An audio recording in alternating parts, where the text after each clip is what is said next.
Anybody ever heard of the flea story? Flea story? Goes a little something like this. There's an experiment done, right? So the scientists took the flea, grabbed the jar, took the lid off the jar, put the flea in the jar. Now the flea can jump really high. And so the flea's bouncing, bouncing, bouncing, bouncing, bouncing. So the scientist begins to take the lid. He takes the lid, he puts the lid on the jar with the flea in the jar. So guess what? So the potential of the flea is that he can jump very high.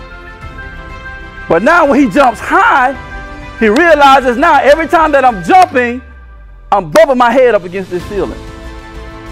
Now just a few minutes ago, I was just jumping as high as I could, and there was nothing there. Now all of a sudden, I'm jumping high as I could. Man, it's the flea realized, he's like, dang. Every time I jump up, it's like I'm getting knocked right back down. How many people feel like that? Like every time you try to take every time I take one step forward, it's like I'm taking 10 steps back. Every time I try to do good, like something bad always happens, right?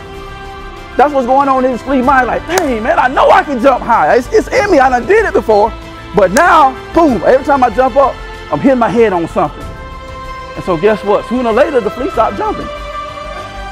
And so this is what the scientist did. He took the lid off the jar. So now this flea that had all this spunk, that had all this potential, doesn't even realize that he's been set free. And guess what? He never jumps out of the jar. And he dies right there in the jar. What is the moral of that story is? You do not be conditioned by your environment, but yet let your environment be conditioned by the potential that you have on the inside of you. Because see, that flea had all the potential that it had on the inside of it to do what it was created to do in that moment, right? And then it felt some adversity, and because the adversity kept coming at him, the flea just gave up. So what happens when we give up is we die in our potential. And what we don't want to do is die in our potential. And that's what those that have went before us have done. They didn't die. They passed the mantle. They passed the baton on to you. What are you going to do with it? What is on the inside of you that you're allowing to lie dormant because adversity keeps hitting you? Every time you try to jump high, there's something in your life that's knocking you back down. The homework that they're giving me, I don't understand it. It's knocking me back down. So guess what? I ain't going to do it. I don't understand why they're giving me this work. So guess what? I'm not just going to show up for class.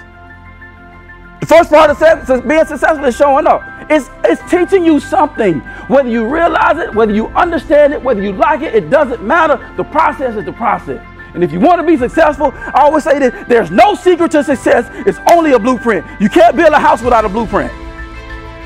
And if I tell you that X, Y, Z, A, B, C, this is what you have to do to be successful, then that's all it is what it is. It is what it is. But the first thing you got to do is you got to learn to show up for yourself. You got to learn to show up for yourself, whatever that looks like for you.